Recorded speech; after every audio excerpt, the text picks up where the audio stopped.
Hello, everyone, and welcome to Molehill Mountain, episode 363 Corn Dogs. I don't know that I've eaten a corn dog since I was quite young.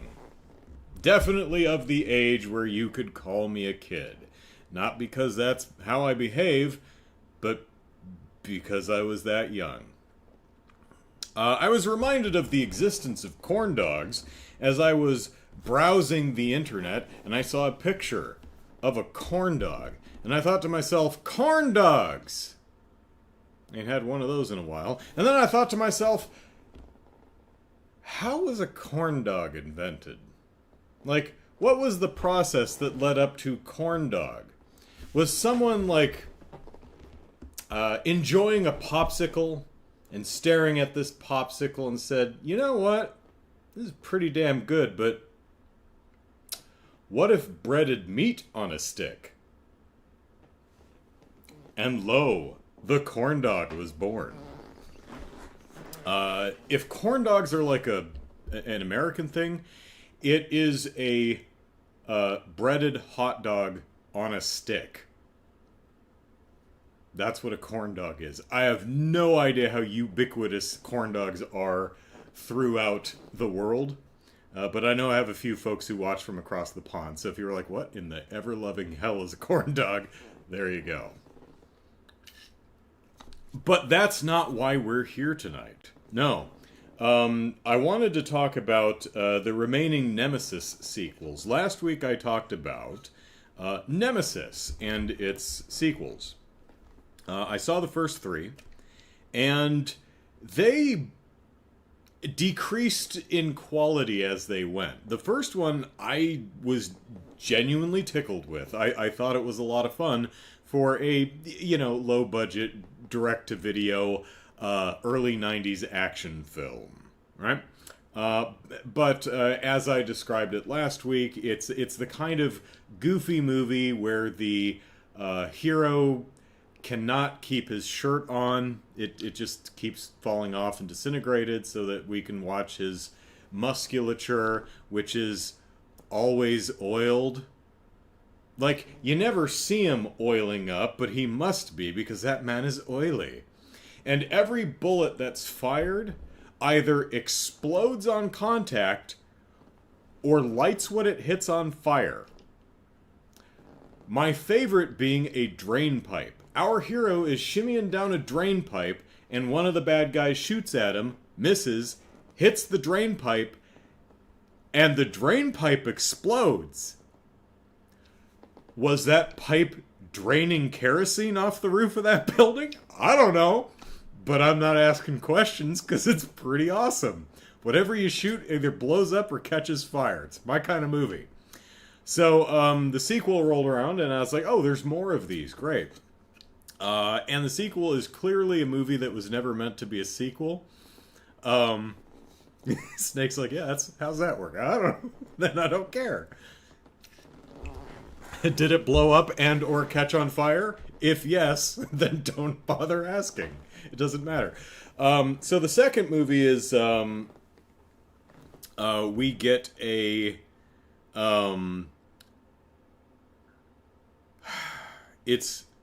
So the first movie takes place in the future. The future of 2027, I think. Like 50 years after that, it's been 50 years since Duke Nukem, or whatever the hell his name was, Alex something, fought against the cyborg uprising, and he lost. Oh. But we've perfected the humans by making perfect DNA, whatever that means. We've made the DNA child, and she's gonna kick the shit out of the cyborgs. The problem is human infants are like absolutely useless, so we're gonna need like 20 years for her to grow into an adult. And so what we're gonna do is we're gonna hide her in the past. So they send her back in time to like 1980, and her little spaceship or time travel ship crashes in the middle of the African desert because that's where we could film cheaply. I doubt they went to Africa, but whatever. So now we have Susan the Barbarian, who's just kind of like hanging out with her adoptive African foster family. And then the Guyver, a goofy rubber-suited monster from the future, shows up. It's basically the Predator and the Terminator. So now she has to run around the desert because they couldn't afford sets or locations or anything, and outrun a dude in a goofy rubber suit, which they saw was goofy, so but they just like used an optical effect to obscure it. I think they were trying to do like Predator or Terminator vision, but it just looked like garbage. But you get a half-naked woman with big muscles running around in fuzzy breeches and throwing rocks and shooting guns. There is fun to be had. Sadly, not as much fun as the first movie. Then they rolled around to the third movie, and it just got worse and made no sense, and just kind of broadly sucked and was miserable. So now that you're up to speed, I watched the fourth one, and it's even worse. Human infant nunchucks. There you go. Give the baby a gun. It'll be fine. It's a super baby. This is the DNA child. They literally call her that throughout the first, at least the opening crawl of the first sequel, the DNA child. She's got perfect DNA. What does that even mean? Snake says, my favorite low-budget one is House of a Thousand Corpses. Oh, the Rob Zombie one? I saw that in the theater, pretty sure, and I didn't really care for it. I actually really quite like Devil's Rejects.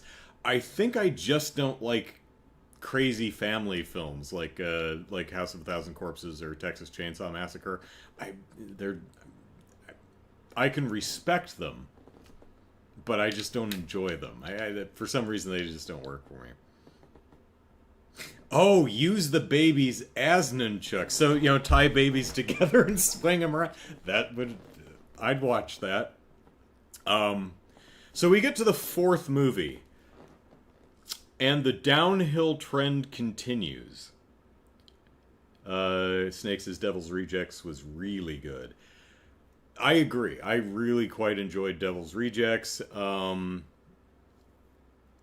Hell of a juxtaposition, that final scene and Leonard Skinner, didn't it? The follow-up to that, which was, Three from Hell, I think it was called, and sadly Sig Haig passed away. He has a very short cameo in the front of the movie, and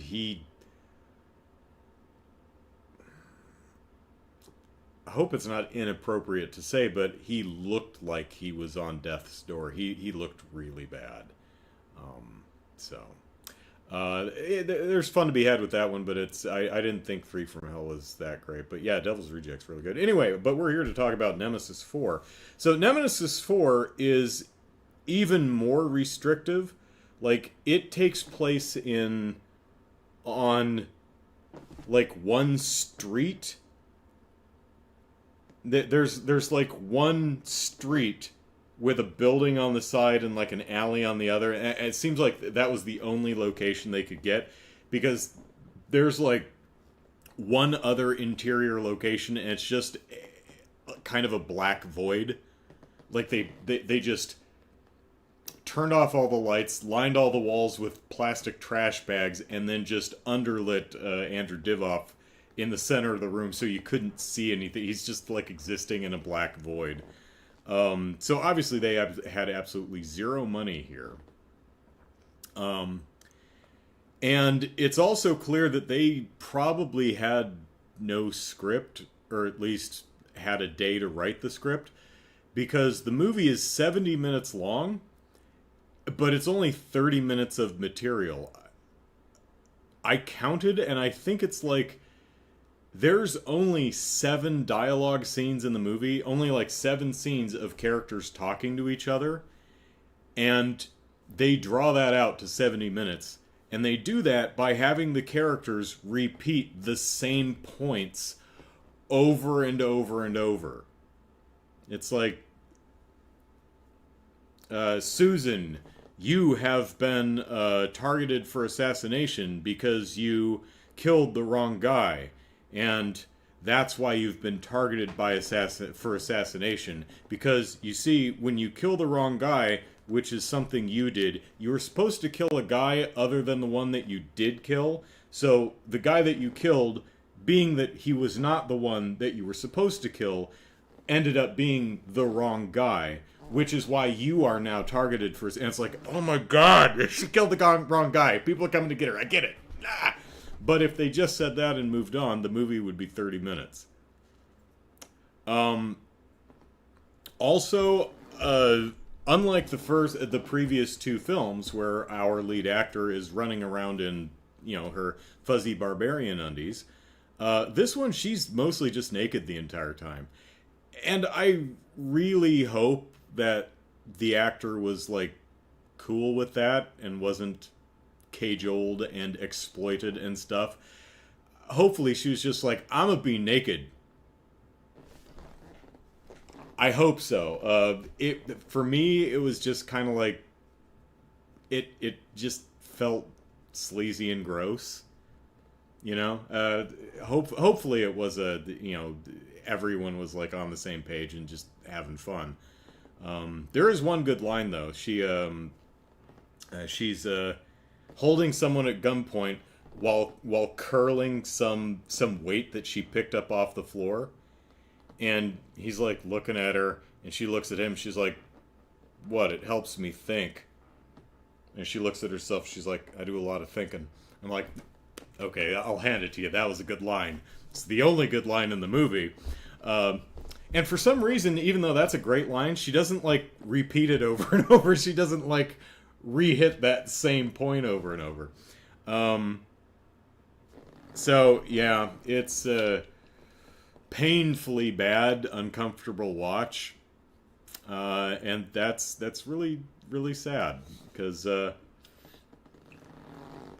first sequel was not great and not as good as the first movie, but was watchable and had some fun moments.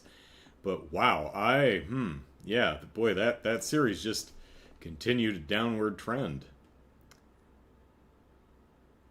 And then Snake says 3 from Hell wasn't that good. It's just not the same without Sid. Yeah. I mean, it was really clear that his role was replaced by someone else who did a fine job. But yeah, that you do miss that dynamic. Snake says, was it so bad it's good type deal or just bad? Sadly, it was just bad. I'd say the first two movies are... The first movie is not a good film, but it's wildly entertaining. It's a lot of fun. And there's a lot of actually genuinely clever stuff in it.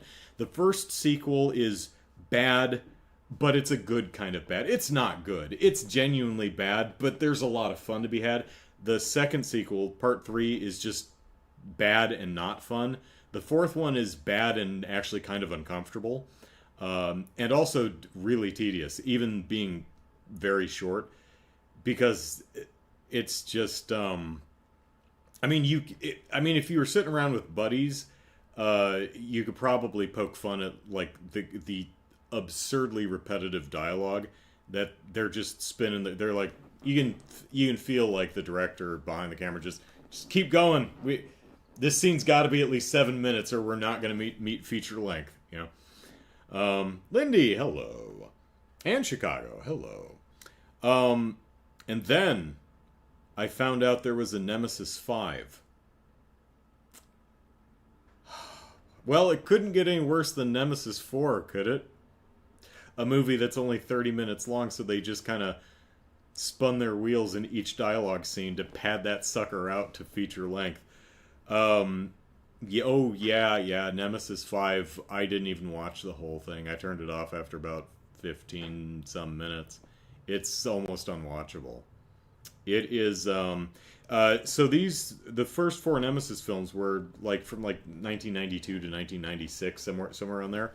Nemesis 5 was filmed in like 2016, 2017, somewhere in there. And interestingly, they got Sue, I think her name is Sue Price, to reprise her role, but it's just a quick cameo in the front of the movie. So basically, I don't know, she trains a new person and sends her through a portal to go kick the bad guy's butt. Whatever. This is a movie that is... It feels like no one even tried. It feels like the same kind of garbage that I filmed with my friends when I was 10 years old. It looks like it's shot on video. It looks like it's shot using the mic from whatever they shot it with. Like there's no microphones. They didn't mic the actors. They didn't use a boom mic. They didn't do ADR. You can't hear what the hell anyone is saying. The costumes and wigs are embarrassingly bad. Everything is shot in like office hallways and stairwells and grandma's front yard. There are no sets. There are no locations. It's just where they happen to be. The digital effects are significantly worse than the digital effects you would find in television commercials in 1992. It is amateurish, and this is the kind of thing that your 10-year-old would like, look what me and my friend shot, and you'd say, oh, that's awful. You have no future in filmmaking. Don't pursue this. No, don't do that. But Nemesis 5, I shut off. I couldn't even watch it. It was hard to even categorize it as a movie. It looks like, wow, the Nemesis license must have been very cheap. Or maybe it was very expensive, and that was the entire budget. They had nothing left over for camera, sound, effects, post-production, pre-production, anything. They put all on the license. Who knows? That's great, little Timmy. Don't do it again. Yeah. So yeah, that is a film series that is just a linear slope down.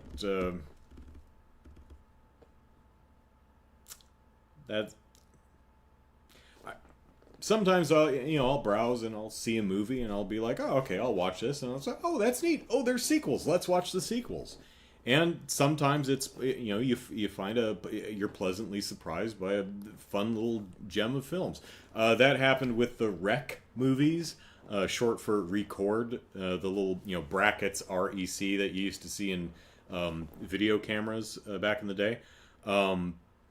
It's essentially a rage virus zombie type of movie. I watched the first one, the original. Is it Spanish? I think it's Spanish. It was remade in America as what did we call it here? I don't remember what the American name for the film is, but I watched the original one, and I was like, oh, it's actually pretty good. It's a found footage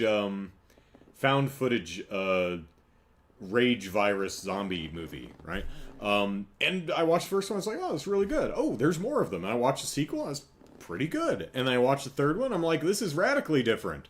Almost feels like a different movie, but it's actually kind of fun. And then I watched the fourth movie, and they just completely dropped the found footage gimmick by then. They actually interestingly, they completely dropped the found footage gimmick 20 minutes into the third movie. They're just like, done with this. And even the fourth movie I really quite enjoyed. Let me put it this way. There is a scene in the fourth movie where our protagonist fights off a horde of virus-infected rage monkeys with the propeller on an outboard motor. And I'm like, yes, this movie knows what I want to see.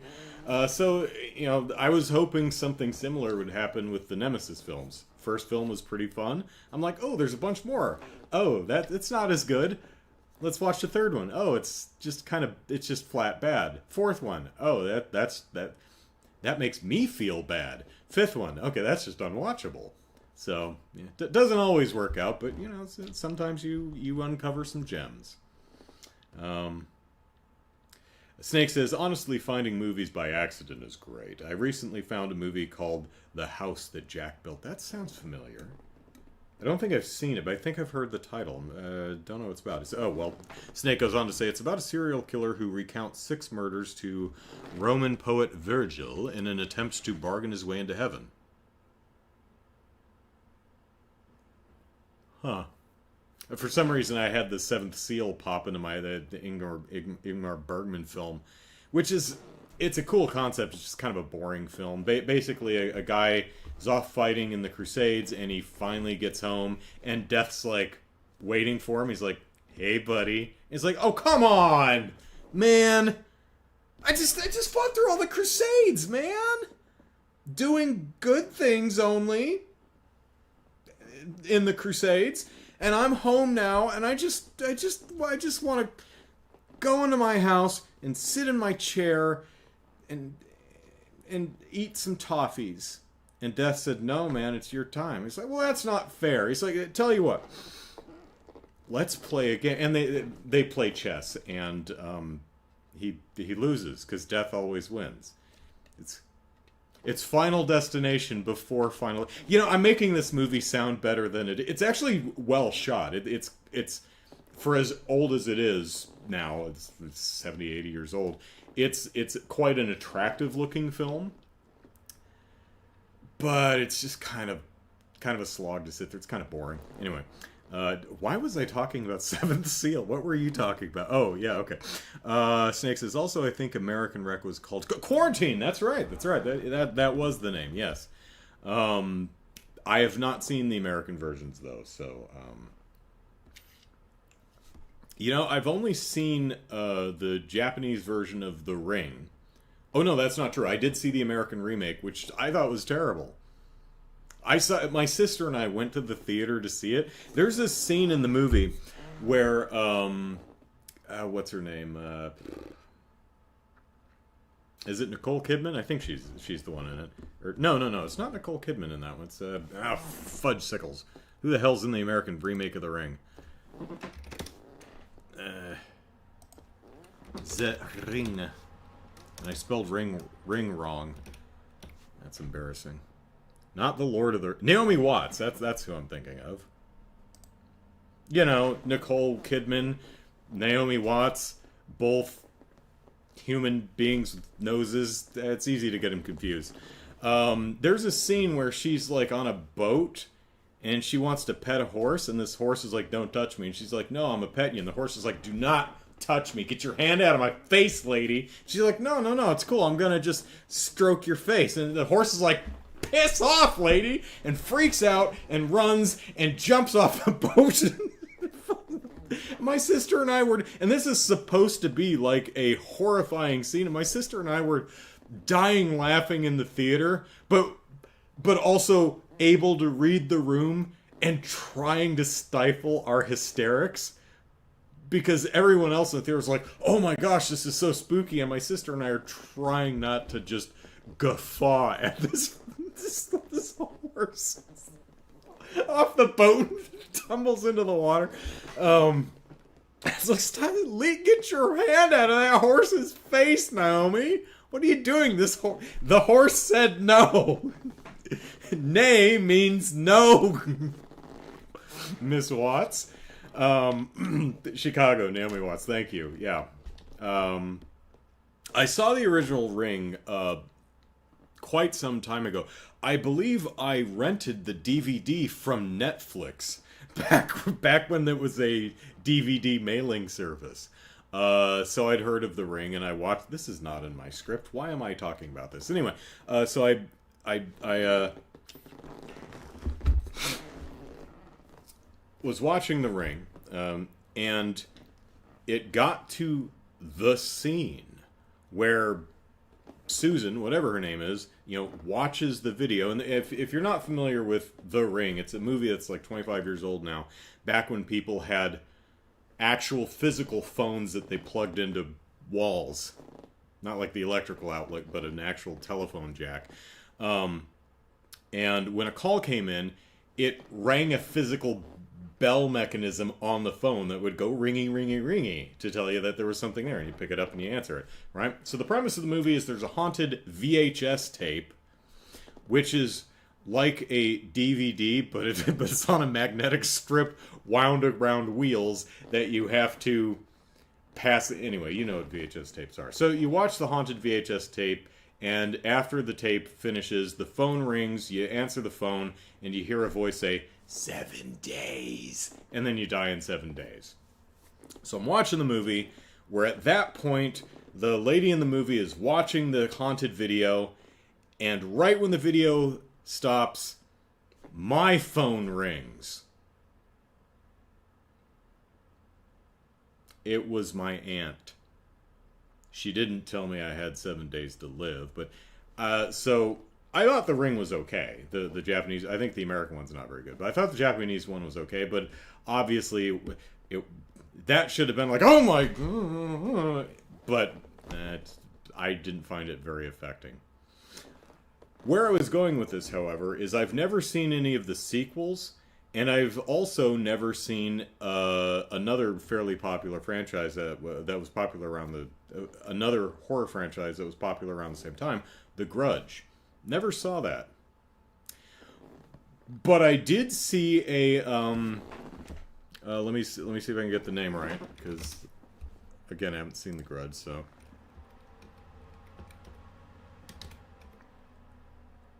Okay, so there's a movie called Sadako versus Kayako. It's essentially The Ring versus The Grudge. I guess it's like Freddy versus Jason. I kind of want to watch this movie, even though I've only seen the first Ring movies from the Japanese and American side, and I've not seen any of the Grudge movies. Jesus, they remade The Grudge, too. Is it Alicia Silverstone? Is that who was in it? Who was in it?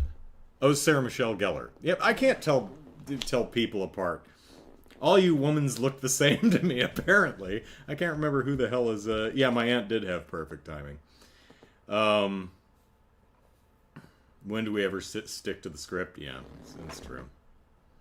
Let me see. Let's see. Let me pick a movie and see if I can name the person in it. Little Shop of Horrors.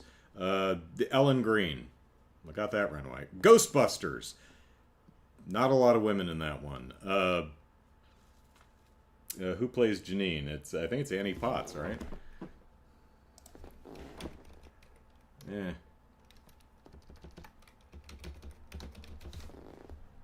Yeah, Annie Potts. Oh, well, Jesus. It plays Dana Barrett. Sigourney Weaver. See, I know who some people are. Sarah Michelle Gellar was Buffy.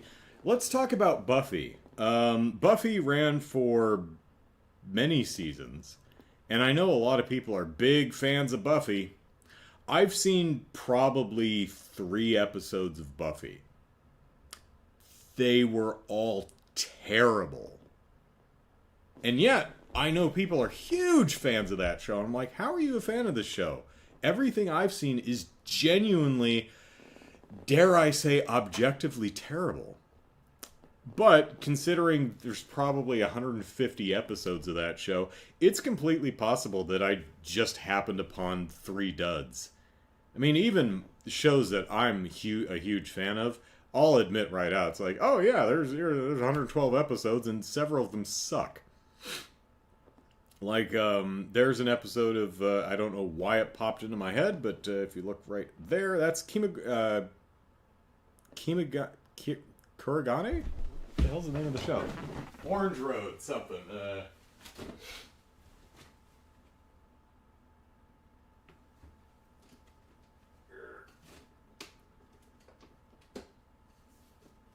Come here.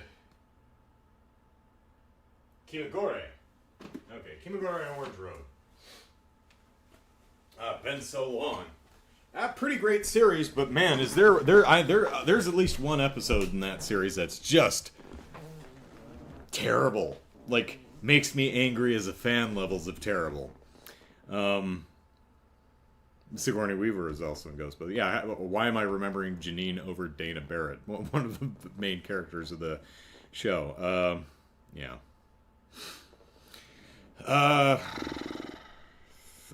McKenna Grace and Carrie Coons, I think, are the lead actors in the newer Ghostbusters films. I think I got that right. Let's see.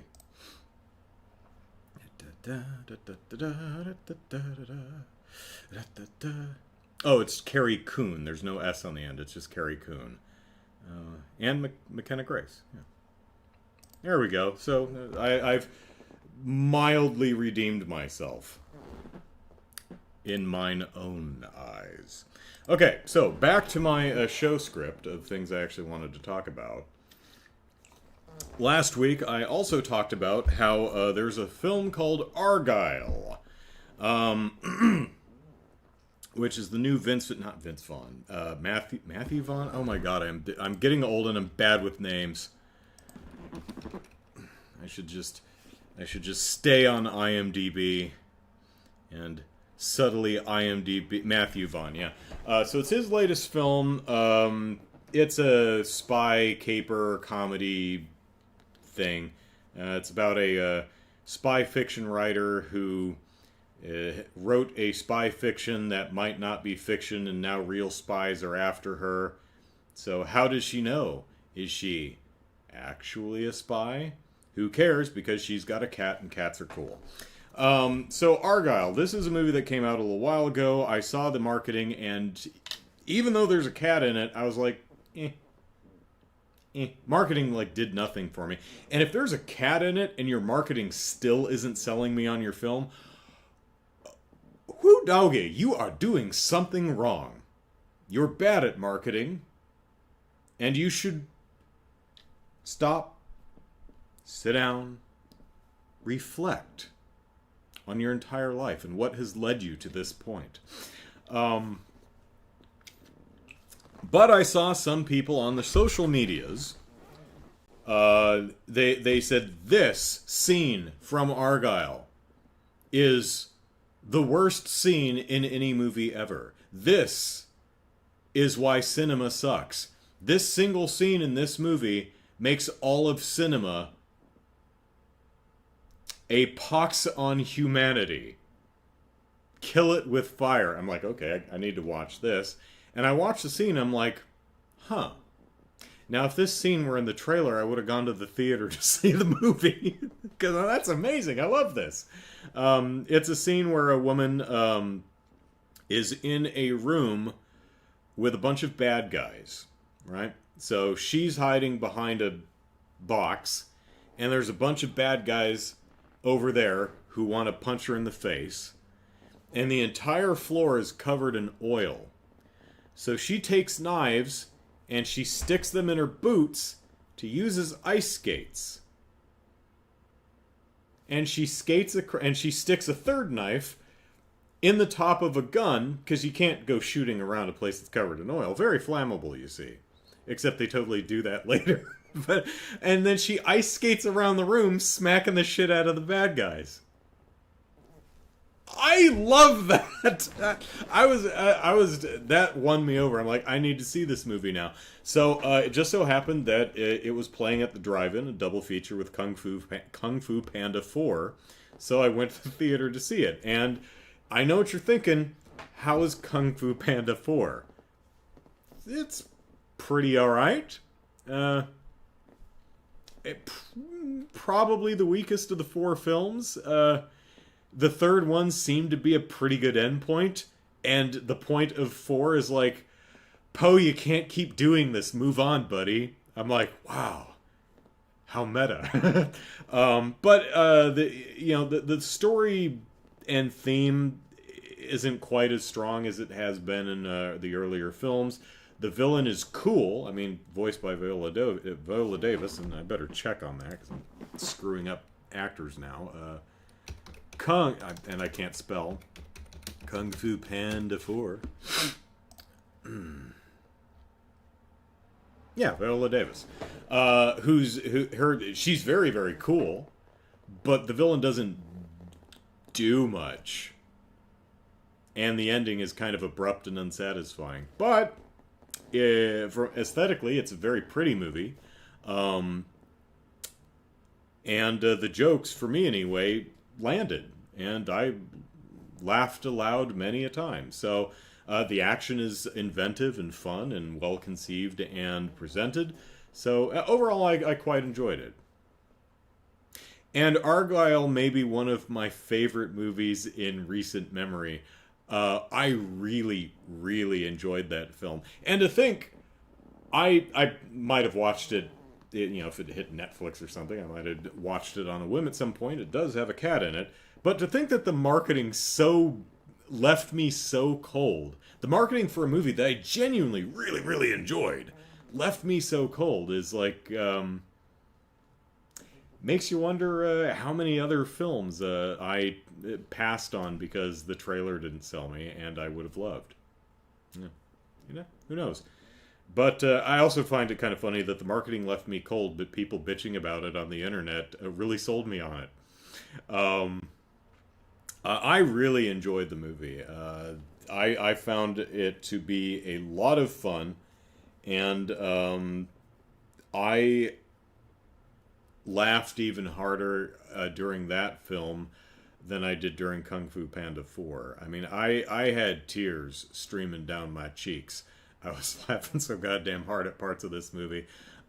Which is also amazing because they're kind of mean to that cat in this movie. That poor kitty goes through some shit. Definitely not a film for everyone. Clearly, I've seen some reviews that most of the reviews that I've read seem to be like, it's fine, it's all right. I liked a lot of it. It's okay. I've seen some people. It's like I hate this movie with every fiber of my being. But I really enjoyed it. Your mileage may vary, but once again, it does have a cat in it. CG most of the time. But, you know, animals are kind of hard to work with, so I can't say I blame them. But at the very least, that's one thing is there are a lot of digital effects in the film. I mean, there's a sequence where our fictional spy hero literally rail grinds a car. No, he doesn't rail grind on a car. He's driving a car and rail grinds the entire car down like a banister, like the edge of a building. It is absolutely ridiculous, and I love it. So the effects in the film are clearly effects, but they're not like super good, but they're not super bad either. They're clearly effects, but they're also very consistent. Like, you might balk at the digital cat, but it always looks like that, so it's a very consistent look. Like that scene where Bryce Dallas Howard is ice skating around the room. That's clearly an effect. That's a lot of effects. That's, Bryce Dallas Howard is not doing the skating. Whoever isn't in that room on oil. And whoever isn't, in a room with other bad guys that she's actually smacking. It's a lot of effects and compositing, probably some face replacement, a couple digital doubles. So there's an unreality to all of it, but thematically that works for this specific film. And that unreality has a consistent visual style, so it never took me out of the film. Again, your mileage may vary, but I really enjoyed that movie. I also talked to my sister about it, and because she'd seen it too, and she thought it was great too. So there. So it was a Bryan Cranston double feature because he plays one of Poe's dads in the Kung Fu Panda, and he plays the a person in who he plays. I guess is kind of a spoiler, but he's in. I should probably look it up on IMDb and check. Pretty sure it's Bryan Cranston. He's in Argylle also. And now, dear, dear friends, we must talk about Stellar Blade, a game coming to the PS5, I think next month, so we're about 5 weeks away. Yippee skippy. I sadly do not have a PS5. I'm not going to get to play it. Although the new Monster Hunter game, which comes out next year, I believe is a PS5 exclusive, so if I want to play that, I'm going to have to get a PS5, so maybe I'll play Stellar Blade at some point. So, Stellar Blade is a video game, again, coming out in a few weeks, where there are some bad nasties, monsters and robots that need a good smacking, and Eve, our protagonist, is the hero with the butt who's gonna smack them bad guys with her smacking stick. And point her butt in the camera. Point her butt at the camera. There will never be a point in this game where you're wondering, I wonder what's going on with Eve's butt. Because you'll be like, there it is. It's still there. It's kind of like Bayonetta's crotch. You know how Bayonetta is, not 10 minutes goes by where Bayonetta does not reassure the audience that, yes, crotch is still there. I know you were worried. I know you thought it might have gone missing, but nah, here it is. So, Eve in Stellar Blade seems to be going kind of a similar direction, just from the other side. So, it looks like a fighty fight game. You got monsters and robots, you got a sword, you smack them all over doing stylish flips and stuff. You've got multiple characters, and you can talk to them. You got a big area, you got side quests. One of them is find a lost cat, so that sounds promising. There's upgrade trees, there's a story there somewhere, and there's outfits to change into. And now, if you've seen some of the trailers or some of the marketing, you've probably seen the character Eve in like this tight gray and green bodysuit, right? And you think, oh, there's multiple outfits. Oh, okay, it's just going to be different colored and textured and patterned catsuits, right? No, according to the trailers, there's just lots of different outfits. Different pants and skirts and dresses and all kinds of just completely different outfits. It does look like there's, several different patterned catsuits, yes, but all kinds of different stuff to play dress up in. So, could be cool. But that's not what I want to talk about. I want to talk about something super specific. Something that the developers of the game are doing. And are doing intentionally. And they are wrong to do it. And they should feel bad about doing this. And it's only a visual thing. It doesn't have anything to do with gameplay. And I know gameplay is king, but I think aesthetics are important. And when you make an aesthetic choice as wrong-headed and offensive as this, I'm going to comment on it. This is not subjective. This is objective. It is wrong. It is bad. And they should feel bad. And I'm going to show you a picture of this wrong, bad thing that they should feel bad for subjecting our innocent little eyes to. And that is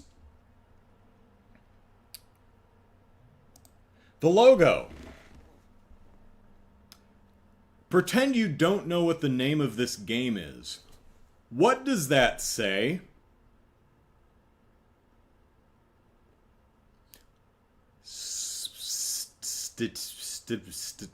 Something Blade. Pretty sure that's an S. Looks like there's 3 T's. So STCIETTOU.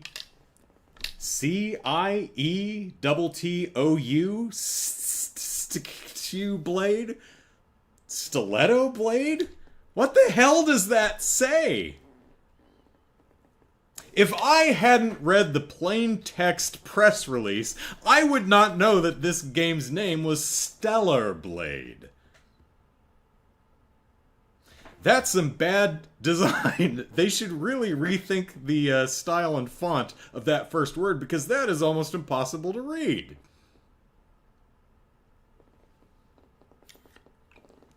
That's an ugly logo. All the funding went to the ass, yes. Funding well spent, though.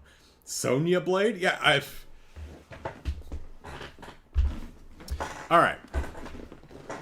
So, let's get rid of that. Now, Stiletto Blade, Sonya's younger sister. There you go. All right, so let me fix my monitor there. There we go. Okay. So I went to the official website for the game. Before I do that, I've talked about this, I think, but I saw a clip, and I can't share it because it's not an official clip. I think what happened is Sony accidentally released a demo for the game, and a couple people found it, and captured some footage of Eve climbing up a ladder and then sliding down it. And if you've played Nier Automata, you can probably guess approximately where the camera is angled as she climbs the ladder, right? Now, as I watched the Sony State of Play was 2 months ago, something like that. They had like a 6-minute gameplay overview trailer for Stellar Blade. And in that, it was pretty clear that they had some jiggle physics enabled. What I didn't realize was the jiggle physics were not relegated only to Eve's chest. Oh no. Oh no. We got full body jiggle physics going on. Because as she climbs the ladder, every step she takes, every time her feet collide with her foot collides with the rung of the ladder, that impact causes a tremor that runs up the back of her leg and into her butt. It's like she's a sack of jello, just constantly jiggling. She climbs a clank, clank, clank, clank, and her butt and thighs are...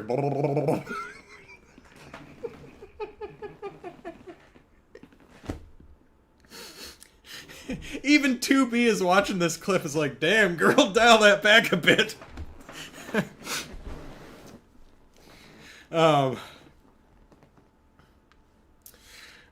When Bayonetta and 2B are calling for more subtlety, bridge too far, maybe. But it gets better. Because if you've ever played video games with ladders in them, you know that climbing a ladder is kind of a pain in the ass because it takes forever, right? But going down, most characters in modern video games, instead of, reversing the animation and crawling down the ladder step by step, butt jiggling the entire way, they'll grab the sides of the ladder and just slide down, right? Eve does the same thing, but she has her own flourish. She doesn't just grab the sides of the ladder and slide down. Oh no. No. She cocks her hip and thrusts her butt to one side and then slides down, has a 3-point grip, 2 feet in one hand and just one-hands it so that she can really angle her butt towards the camera. Is the funniest goddamn thing. I wish I was comfortable sharing that because it is really funny to watch. It's kind of like what appears to be her run cycle. She has a bit of that forward-leaning ninja run. You've seen like ninjas in anime, right? They really lean forward when they're running and they put their arms back behind them. They're like tick tick tick tick, right? She has that forward-leaning run, but when she's running, she really pops her butt. She runs like this. It is the funniest thing. She pops her butt out like she's trying to touch her clavicle to her coccyx. She runs like that with her hand. It's the funniest goddamn thing. It looks so uncomfortable. She's like pitched forward at like a 45-degree angle with her ass bent in the air as she runs. I hope this game is actually fun to play because it's so much fun to look at. So let's see, where else were we? So I went to the official website just to see what was there, stellar-blade.com, I think. But if you Google Stellar Blade, you'll find it. Linked from the wiki page, I'm sure. So I went to the page, and it's a very understated page. It's got like the original short trailer for back when it was called Project Eve, and then it's got a gallery with like 24 pictures in it. And what I found particularly interesting was the pictures that they chose. They're all in-game screenshots, but they chose some really weird ones. And I'll share some of them with you now. Chaos says, I'm sure someone at Sony was asking the developer, is this really necessary? Referring to the jiggle, and the developer was simply like, yes. Snake, Eve, you keep trying to sneak around, but those ass physics keep alerting the enemies. It's like her buns are clapping together. She's like trying, she's doing the stereotypical sneak kind of a thing, but the jiggle physics in her legs and ass are just clap as she walks. It's like the guards are like, do you hear that? It sounds like flesh clapping. What's going on? Snake, apparently for Stellar Blade they used a Korean model, so someone put a mocap suit on a Korean model and had to watch her climb up and down a ladder. Oh man. I don't doubt that they scanned or photo referenced an actual physical human being for the character. But if they actually put some poor actor in a suit and it's like, all right, Susan, climb up the ladder. All right, now slide down. No, all right. Now get back up there. All right, now stick your butt out and now slide down. All right, climb back up there. All right, now stick your butt out. All right, let go with one hand.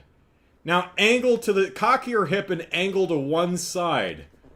I know it's not physically possible, but it looks really cool. All right, Susan. All right, now we're going to run. I want you to lean forward at a 45-degree angle without face planting, and also stick your butt out as you run. Oh, man. I hope that was all hand animated rather than motion captured, because I feel sorry for whoever the hell they had to capture for this ridiculous shit. But whatever. As long as they didn't abuse anybody, it's fine. Let's see. Chicago says, if I try to ninja run, I end up kissing the pavement. Yeah, it takes practice. Snake, knowing that the pain mocap actors, the what I was thinking about is I was watching it. I've seen some of the behind the scenes of like The Last of Us, and they've got the suits with the tracking markers on it, but also the helmets with the face cams in front of it. And I was thinking, it's like, how did they mocap that scene where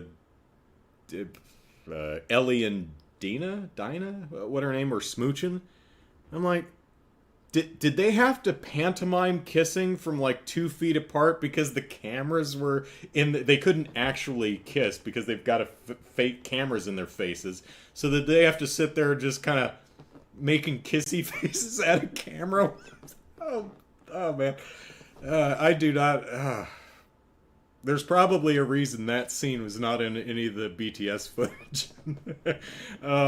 Anyway, Snake was saying, knowing the pain mocap actors go through, probably wasn't even sexy. Dude was probably just banging his head against the desk trying to animate all this. It's like your animation supervisor comes over and is like, more jiggle. It's like, it can't jiggle anymore. She's about to explode. Chaos says, I already pre-ordered the game and I haven't seen any gameplay footage aside from the original trailer. You're selling me even more on it. Oh, I want to play this game. It looks... first of all, it's an action game. What we've seen of the action looks fun. I really like a lot of the monster design. Like, there's this one quadrupedal bestial monster. Looks body of like a big cat, like a panther or lion or something. but its face is like a hand. It is such a cool design. I really like it. Looking at the footage, yeah, I've only seen the original trailer from like 2 years ago, which was the Project Eve thing, and then the 6-minute gameplay overview from the State of Play. And not enough to tell it's like, oh, this is definitely going to be good, but it's definitely got all the pieces necessary for a good game. I hope it's good. And it's got dress-up mode. And, man, cool monsters, hit monsters with sword, dress-up mode. There's a cat in there somewhere. That sounds like a good game. So, let me know how it is.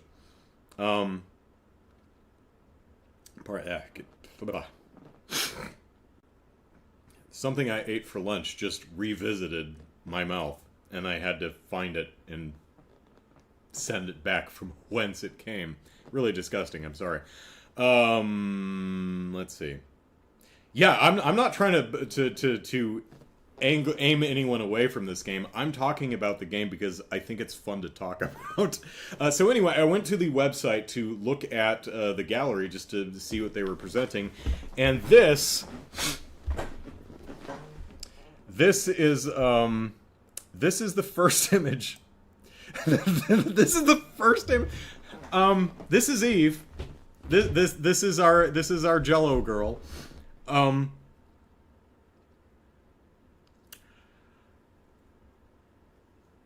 Like, I don't know. This is such a weird shot. Like, it's also just a weird facial pose. I mean, she's got this weird glassy-eyed stare, and her mouth is like hanging agape, which is weird because we're gonna step through some pictures here, and some of them are of her butt, but all of the pictures of the characters, all of the face pics, with one exception for one very funny reason, the characters' mouths are hanging open for some reason. Let me scoot and let's see. There you go. There we are. All right. So let's look at some more pictures. There's a butt. Jiggle, jiggle, jiggle. There's more butt.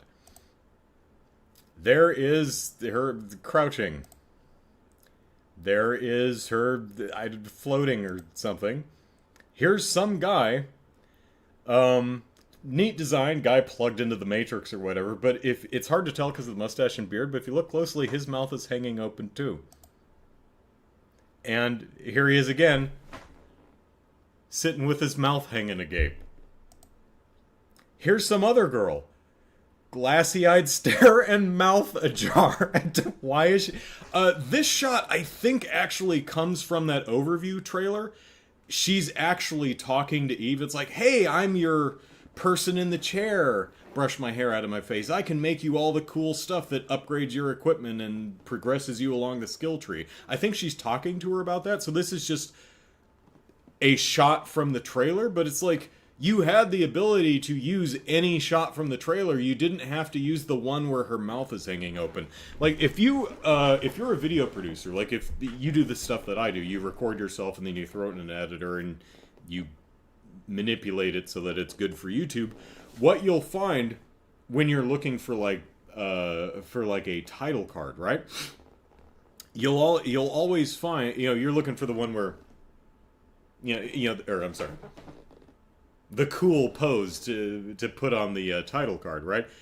But if you step through your facial transitions, or if you just pause any video, you're going to end up usually with something like that.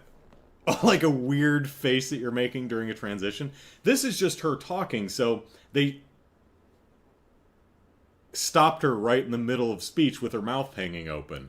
And I'm like, you could have, like, deliberately posed her in like a bringing my hair out of my face kind of a way and just shut her mouth, or made her smile or frown or do something, or you could have framed through that same clip and got her with her mouth closed, which would have, this just looks kind of weird. Here's Eve again. with her mouth hanging open. Why is every facial shot... Why is every facial shot of all the... Why are their mouths constantly open? I bet this guy's mouth is open. I can't prove it, but I'm fairly certain that behind that gas mask, his mouth is hanging open. Hey, there she is again with her mouth agape. What? Close your... They must eat so many flies and gnats. There's her butt, if anyone was curious. She's got one too. And there's Eve again with her... I mean, her lips ain't sealed. That's about as closed as it gets, perhaps. And we're back to the front. So, and again, these are not screen grabs that I curated from the overview video. These are the screenshots that are in the gallery on the website marketing this game. These are the images that they chose to market the game. This weird glassy-eyed stare. I don't know what this is. Why would you go with this image? Or, I mean, I know why they're going with that one, but again, this guy's sitting with his they all just look confused. Why am I here? I've never played this. I probably won't get to play it, but I kind of love this game. I haven't played this game, and it's brought me so much joy. So 10 out of 10. I hope the game's fun. Oh man, I would genuinely be upset. I would be I'd feel down and depressed if this game comes out. I think it's like April 20th or something like that. It comes out. If it comes out and everyone's like, I mean, the full body jiggle physics are pretty impressive, but the game's not very good.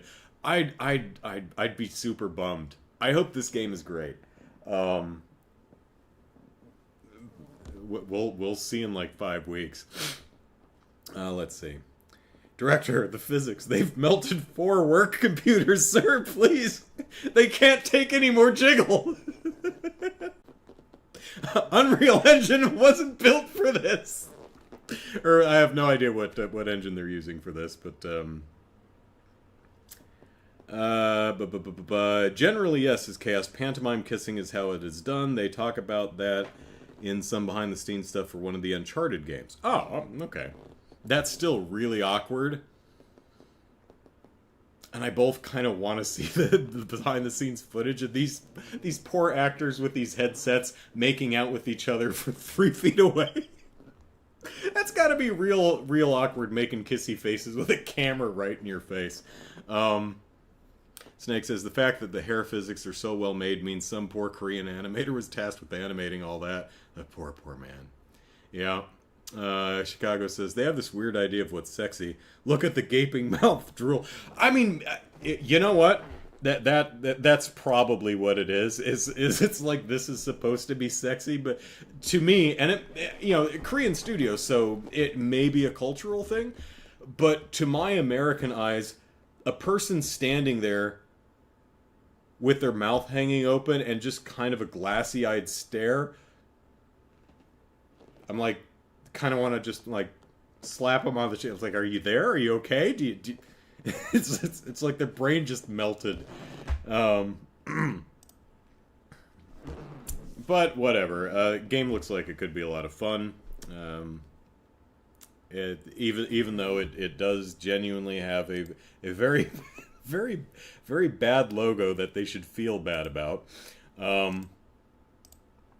But Snake, I think you were the one who said said you pre-ordered it, so yeah, definitely let me know how it is, because Super Metal Dave actually recommended that I pick up this game for the After Dark block of the next Extra Life charity event. I'm like, that's a pretty good idea.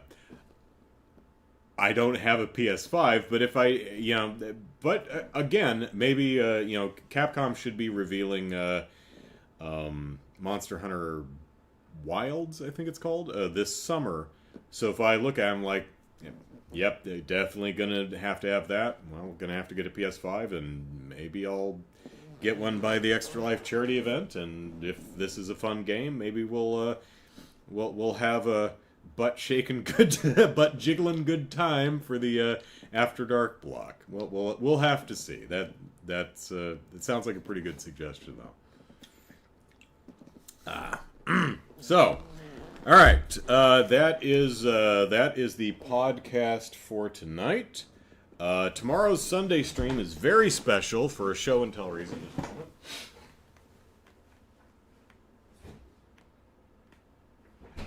Now I know what you were thinking. You were thinking, he's playing Trails tomorrow. We've seen him play Trails. That's not special. And you were thinking, maybe I'll sleep in or, do anything other than watch Andrew play video games for 5 hours on a Sunday. But I am going to butter the toast and sweeten the deal. Butter the toast. I'm going to sweeten the deal. Because we're going to do something special at some point during the stream, probably towards the beginning. I am going to try, live, on camera, this beverage that I got for free at Buns today. It is... There we go. Canada Dry Fruit Splash. It's cherry ginger ale. Do you care? No, probably not. My grocery store was giving if you are a Vaughn's member club card user, you get one of these for free. So yeah, you were gonna skip tomorrow's Sunday stream, but you're like, oh shit, he's gonna try some ginger ale on camera. This I've got to see. So I know my audience. All right. That's it for tonight. More Trails to Azure tomorrow, along with some ginger ale. And until then, have a nice night. Enjoy your dinner. Make sure you brush your teeth and floss. That's important. Get a good night's sleep. And I'll see you tomorrow for some Sunday stream goodness. Until then, take care, everyone. Bye-bye.